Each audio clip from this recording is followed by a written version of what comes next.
Brought to you by Agilus Diagnostics.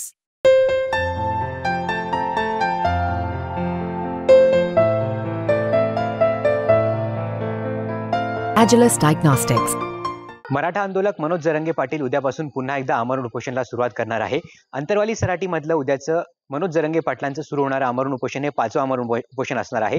आणि मनोज जरंगे पाटलांनी तब्येतीच्या कारणामुळे त्यांची तब्येत जी आहे ती त्यांना साथ देत नाही, त्यामुळे त्यांनी आता आमरण उपोषण करू नये अशी जी मागणी आहे ती मराठा समाज करताना दिसत आहे. मी सध्या उभा आहे जालन्यातल्या अंतरवाली सराटी या ठिकाणी, आणि या ठिकाणी उद्याच्या उपोषणाच्या अनुषंगाने पूर्ण तयारी झाली. मात्र मनोज जरंगे पाटलांनी आमरण उपोषण करू नये अशी जी मागणी आहे ती मराठा बांधव करताना पाहायला मिळत आहेत.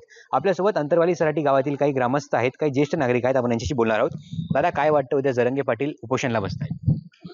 त्याने आमचं म्हणणं आहे त्यांनी बसू नये. बसले ते काय ऐकत नाही. बसले तर सरकार जबाबदार राहील. काही जर झालं ना त्यांना जबाबदार सरकार राहणार. उद्या जरंगे पाटलांचं 5वं आमरण उपोषण आहे या ठिकाणी. 5वा येणार ते उपोषणला, तर याच्या उपर सरकार त्यांना काही जर झालं सगळं जबाबदारी सरकार पाहणार आहे. फडणवीस साहेब, शिंदे साहेब, अजित पवार साहेब यांना हात जोडून सांगतो की बाबा आरक्षण देऊन टाका, होतापर्यंत देऊन टाका. एकदा सगळं हे झालं ना, बिचळलं ना काम सगळं पांग. जरंगे पाटलाला काही जर झालं त्यांनी ते सांभाळून घ्यावा. आम्ही मोहतो जिम्मेदारी आम्ही नाही. मराठा मग काय करीन त्याचा पत्ता लागणार नाही. त्यांना काही जर झालं त्यांनीच ते हे करून टाकू. म्हणजे सरकारने लवकरात लवकर मागणी आज मान्य करावी. मान्य करावी. आता ते उपोषणाला ते ऐकत नाही. उद्या त्यांना काही काही करता झालं ते सरकार जबाबदार त्याला राहणार. दादा, काय सांगणार तुम्ही? उद्या जरंगे पाटील पुन्हा एकदा उपोषणाला बसतात ते, मात्र प्रकृती त्यांची जी बरोबर राहत नाही, त्यामुळे तुम्ही विरोध करताय. हा, ते आमचं एकच विनंती हो, त्यांना समजा उपोषण करू नये ह्या मागण्या लावून धरू आपण. पुन्हा आता काल शिंदे साहेबनं सांगितलं होतं मुख्यमंत्र्यांना की हैदराबादचं गॅजेट आलं, त्यानं ते लावायला पाहिजे होतं, ते काही लावलं नाही अजून. पुन्हा जे कुणबी प्रमाणपत्र नाही ते प्रमाणपत्र द्यायला पाहिजे होते, त्यानं ते स्टॉप केले. सगळे शिंदे कमिशननं केलेले ते स्टॉप केले. आता कवर लोक तरी त्यांना उपोषण करा. अंत पाहू राहिले ते आमच्या मराठ्याचा. मुख्यमंत्री देवेंद्र फडणवीस, अजित दादा यांना माझी कळकळीची विनंती.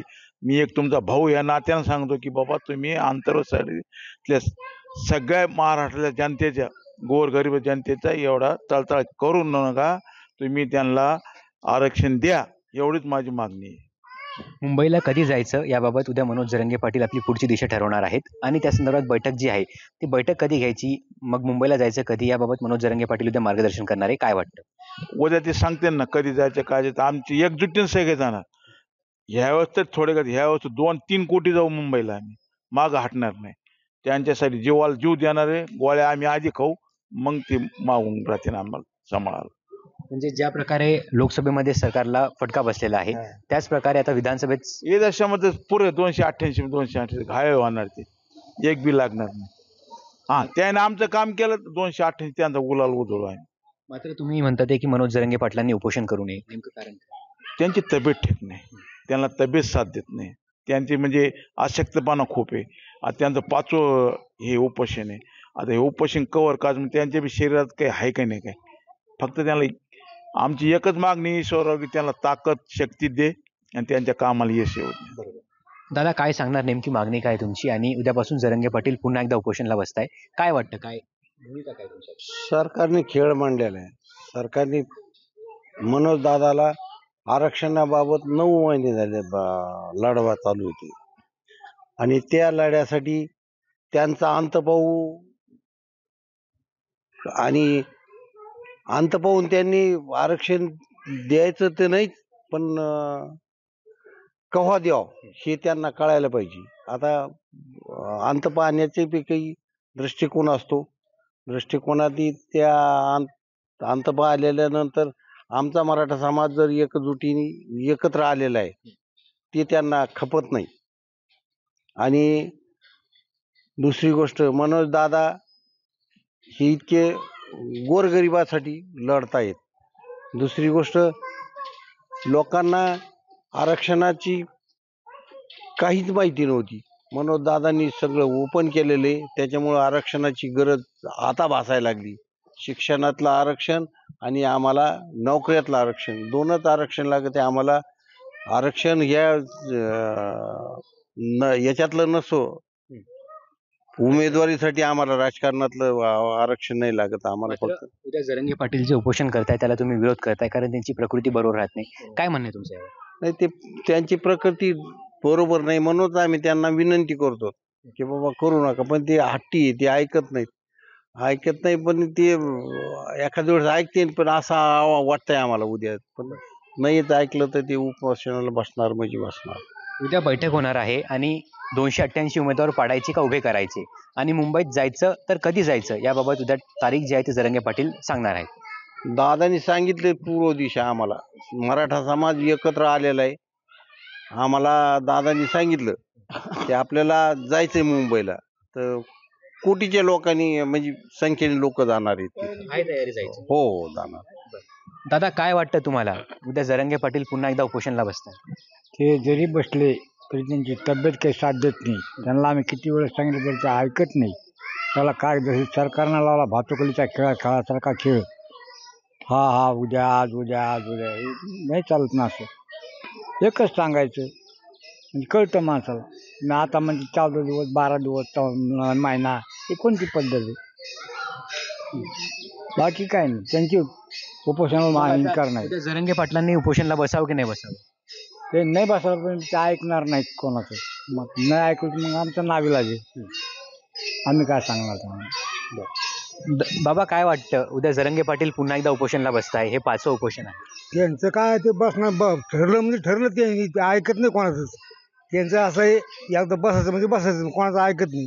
पण ते तब्येत बरोबर नाही त्यांची. त्याच्या तब्येतीमुळे त्यांनी बसू नये आमचं. दुसरं काही नाही. लय झालं आता उपोषण. 10 महिने झाले सारखे 24 तास अंतरावळी सारखं येते जाते.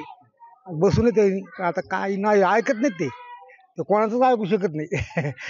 288 उमेदवार पाडायचे का उभे करायचे आणि मुंबईत कधी जायचं याची तारीख जी आहे ती उद्या सांगणार आहेत जरंगे पाटील. काय वाटतं? मुंबईत कोट्यावधी लोक जातील आमचे. कोटी पहिल्यांदा कमी गेले पण म्हणजे तयारी आहे मुंबईत जायची? हो कम्प्लीट जाणार आम्ही. लंगडत गाड्या घोड्या घेऊन जाणार लगी. लय लोक जाणार आमचे. मराठा समाज पूर्ण जाणार लगी. बोल बाबा उद्या जरंगे पाटील पुन्हा उपोषणला बसताय, काय वाटतंय आता? आम्ही 5 रुपये बसणार म्हणजे आम्ही नाही म्हणतो. पण सरकार अशी विनंती तुम्ही तिथे काही लढला तर गावामध्ये आमचे मराठीले मोठे आहेत. ओबीसीचे कमी आहेत ओबीसीले मोठे. आमच्या गावात भरपूर ओबीसी आहेत गाव. त्याच्यामुळं ते तोडगाव बरोबर पडतो. तो सरकारने आता पुरं पाडणार भाजपचं.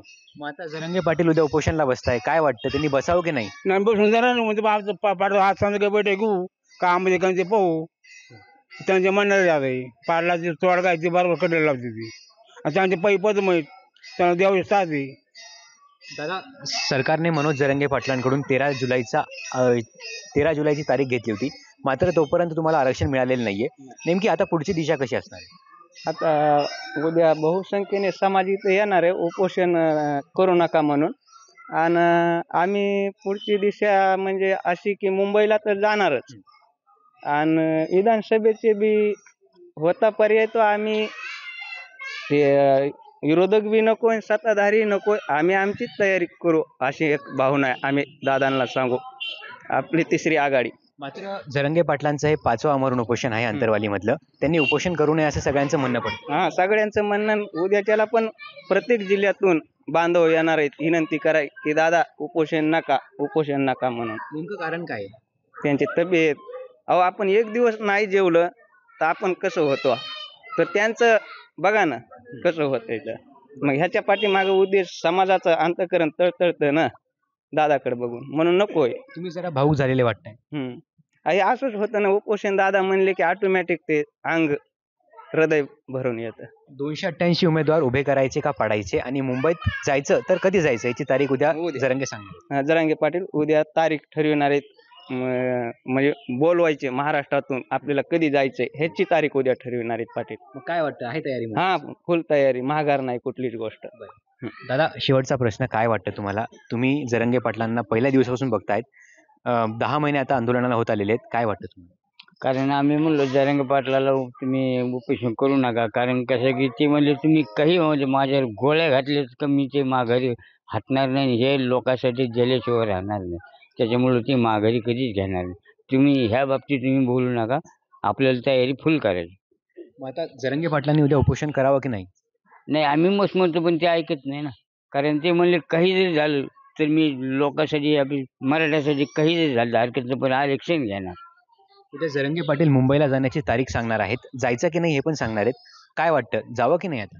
नाही नाही, कारण आम्हाला त्यांच्या पुढे जाता येत नाही. कारण कसं की त्यांची आम्ही म्हणतो नका सगळ्या गोष्टी तुमच्या जीवाला धोका होईल भानगड. ते म्हणजे माझ्या गोळ्या जरी घालल्या मराठ्यासाठी जरी मी मेलो तरी चालेल, पण मला जायचं म्हणे.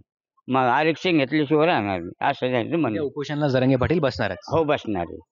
एकूणच आपण पाहू शकतो हे जालन्यातल्या अंतरवाली सराटी गावातील काही ग्रामस्थ होते आणि उद्या जरंगे पाटलांनी उपोषणाला बसू नये, कारण त्यांची प्रकृती त्यांना साथ देत नाहीये. त्यांची प्रकृती मागील उपोषणामुळे खराब झालेली आहे, त्यामुळे त्यांनी उपोषण करू नये. आपण जी काही मागणी असेल ती लढून मिळवू असं हे अंतरवाली सराटी गावातील ग्रामस्थ म्हणतायत. दरम्यान उद्या जालन्यातल्या अंतरवाली सराटी गावामध्ये मनोज जरंगे पाटील जे आहेत हे उपोषणाला बसणार आहेत, ते उपोषणावर बसण्यावर ठाम आहेत आणि जरंगे पाटलांनी उपोषण करू नये अशी मागणी जी आहे ती या अंतरवाली सराटी गावातील ग्रामस्थांनी केलेली आहे.